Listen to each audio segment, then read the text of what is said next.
Olá a todos, sou o professor Juliano Ramos, do curso de Introdução ao Linux da Tux4U. Nessa aula a gente vai falar um pouquinho sobre o conteúdo complementar que eu disponibilizo para vocês dentro do portal do aluno. Então vamos acessar lá.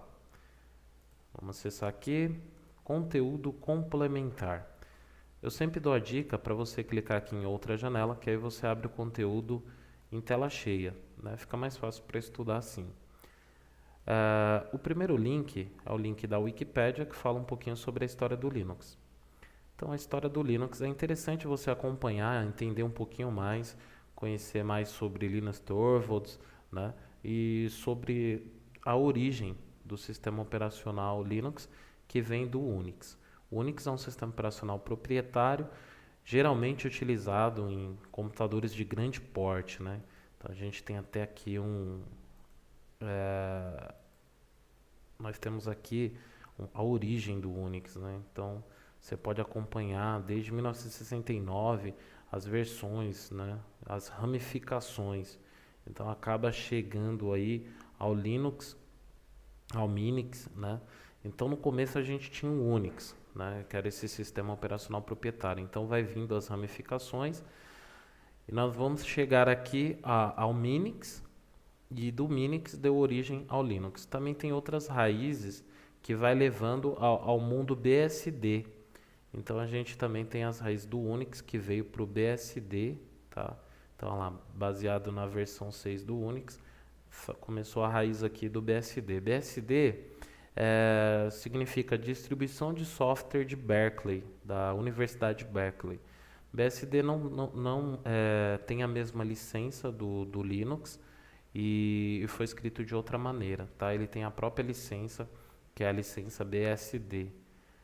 Bom, voltando aqui a Linux, então a gente tem toda a história aqui da criação de Linux, né? Que remete lá de 1991, quando o Linus Torvalds começou, né, esse projeto de núcleo, que é o kernel do sistema operacional, e ele primeiro começou a desenvolver através do Minix, né? E ele deixou o Minix um Minix melhor do que o Minix. Ele até tem uma mensagem que ele deixou na Usenet, e foi a mensagem mais famosa de Linus Torvalds. A partir dessa mensagem que ele deixou aí, ele conseguiu várias pessoas querendo trabalhar no seu kernel, no seu projeto. Então, a mensagem era a seguinte: olá a todos que estão usando o Minix. Eu estou fazendo um sistema operacional livre. É apenas um hobby. Não será grande e profissional como o GNU para os clones AT386.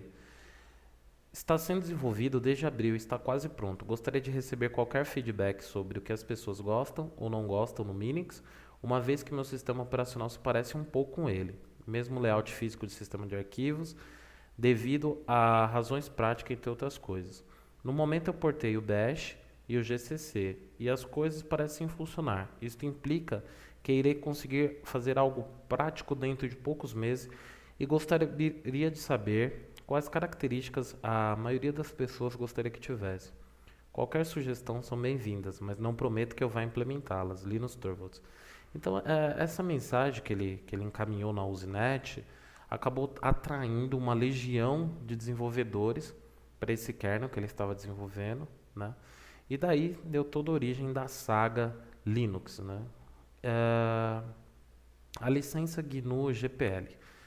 Torvalds primeiro publicou o núcleo do Linux sobre sua própria licença, mas aí o que aconteceu? Ele acabou licenciando isso novamente na licença GNU, porque Richard Stallman ele já vinha desenvolvendo desde 85 um projeto de um sistema operacional livre.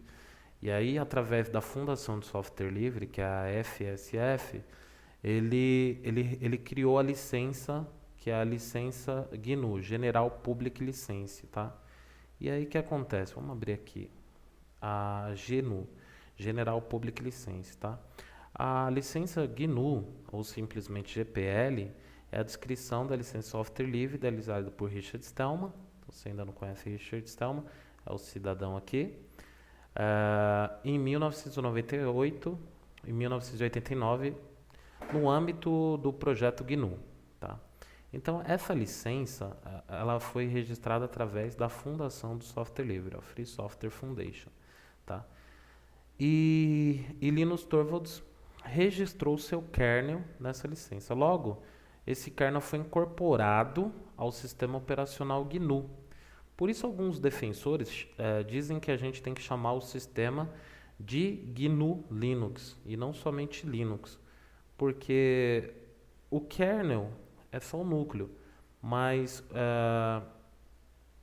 para que o sistema operacional funcione, ele precisa de outras coisas, né? Então, as pessoas defendem que a gente não deve só chamar de Linux, mas sim de GNU Linux, porque você está clopando todos os softwares desenvolvidos aqui por GNU, por Richard Stallman, né, e a Fundação de Software Livre, e os desenvolvedores que desenvolviam para o GNU, mais o kernel. Então, quando você tem essa junção, o correto seria chamar isso de GNU Linux, tá? Mas não vamos entrar nesse propósito, não é o nosso objetivo maior. Voltar aqui para o conteúdo complementar. Então, eu tenho outros links que eu referencio vocês para que vocês conheçam a Fundação de Software Livre, Richard Stallman, a licença GNU e também entendam um pouquinho sobre copyleft, tá? Então, é importante aí que vocês acessem esses links e conheçam um pouquinho mais sobre tudo isso, tá? Então, essa aula é uma aula de conteúdo complementar para que vocês venham a interagir, emergir um pouco mais nesse mundo do sistema operacional Linux, tá ok? Então, bons estudos para vocês. Façam isso, acessem os links, tá? Não deixa passar em branco, conheçam um pouco mais, entendam um pouco mais da filosofia, porque vai ser importante lá na frente. Vamos que vamos, até a próxima aula.